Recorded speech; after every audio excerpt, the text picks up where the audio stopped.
Great article by Tom McKay from Gizmodo. And why? Because he's not afraid to tell it as it is. Listen, Wall Street and the financial world, right? It's all pump and dump. Pump it up, fake numbers, fake profit, and then at some point dump it. Look at what's happening with the Chinese real estate company, right? They all pumped it up. Now most of them are dumping it. And I see the same pathway with Uber and Lyft, right? It's these guys here that give a false impression to the outside, to these individual investors, because they just want to really pump up the price. But reality is it's a fake profit. Now, Uber and Lyft, let's take Uber. It wasn't getting out of that $38, $39 rut, and it was frustrating Dara Khosrowshahi like crazy. So what do? Well, let's tell the world, let's make this announcement, and let's have all of these PR outlets just pump it up. Let's put out a release that we are actually going to make a profit. We're going to make more than anticipated, right? Gizmodo calls it as it is, right? It says Uber says it's on track to maybe make a fake profit. Uber says it will break even or profit on operations for the first time, but only by excluding many of its expenses, right? So let's get this up to $44, $45 again. Let's exclude these expenses. Let's, show the world that we are going to come out with bigger, greater numbers, which are truly fake profits, and get some money back in. Let's get out of this $38, $39 hamster wheel that's been going for weeks and weeks and weeks, right? Because Dara Khosrowshahi knows he's on the chopping block. He knows he's on the chopping block.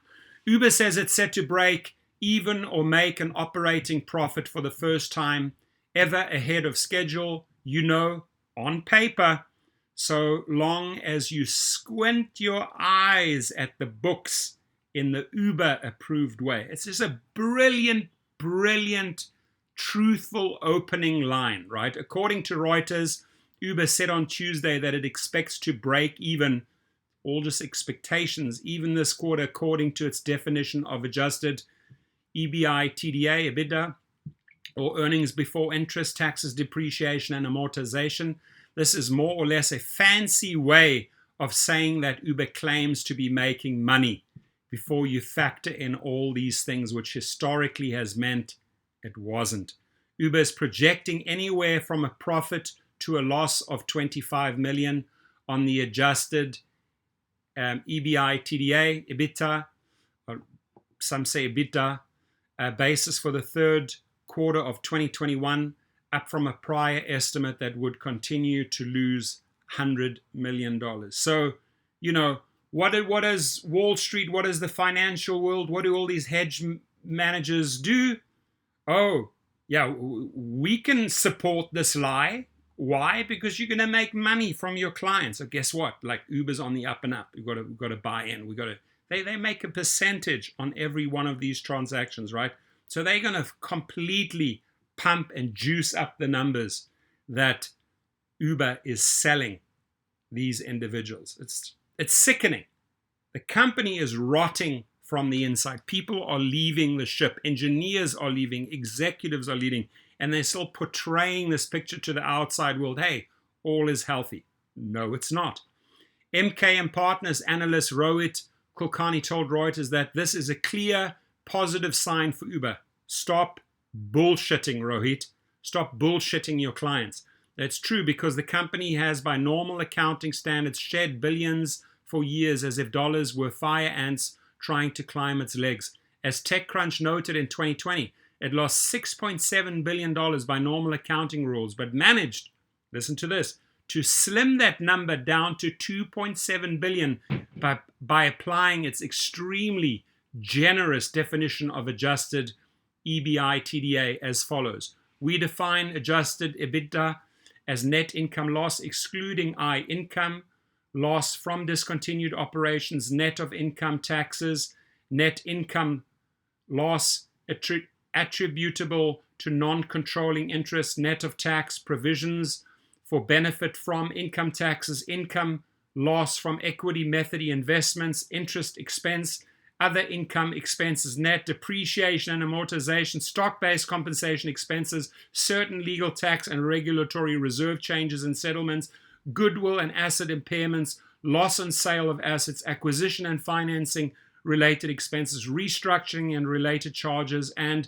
other items not indicative of our ongoing operating performance, including COVID-19 response initiative related payments for financial assistance to drivers personally impacted by COVID-19, the cost of personal protective equipment distributed by drivers, driver reimbursement for their cost of purchasing personal protective equipment, the cost related to free rides and food deliveries to healthcare workers, seniors, and others in need, as well as charitable donations.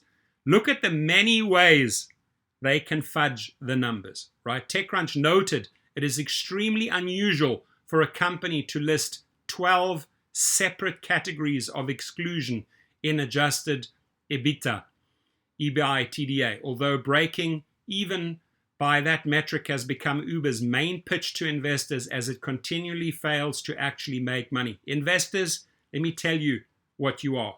You idiots, you're stupid, and you're buying into the fake profits. And what are you doing? You are then selling that BS story to your clients. That's what you guys do, right? Shame on you. In the past, as the Wall Street Journal noted, Uber has only very rarely managed to book profits by one-time gains from certain investments and divestitures.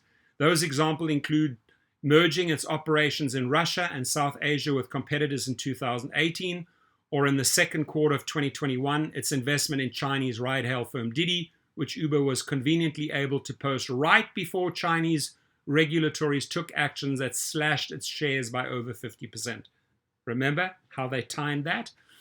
EBITDA is also sometimes used by companies with very large fixed assets, large intangible assets such as goodwill acquired after a major merger or significant debt financing to give outsiders a crude sense of a company's ability to meet its outstanding financial obligations.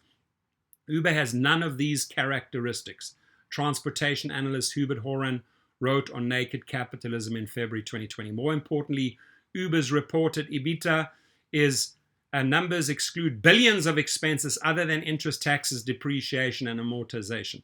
Still, Uber is claiming that it is cutting losses and growing revenue, and one has to concede that the company has sheer inertia going in its favor. In Securities and Exchange Commission filings submitted on Tuesday, Uber predicted gross bookings of $22.8 billion to $23.2 billion for the current quarter, which CNBC reported is an adjustment from a prior earnings call estimate of $22 billion to $24 billion. In the prior second quarter, Uber booked $8.6 billion in mobility taxis, bikes, and scooters, and $12.9 billion for delivering meals from restaurants. Horan, the Naked Capitalism analyst, wasn't impressed by the company's recently released second quarter results.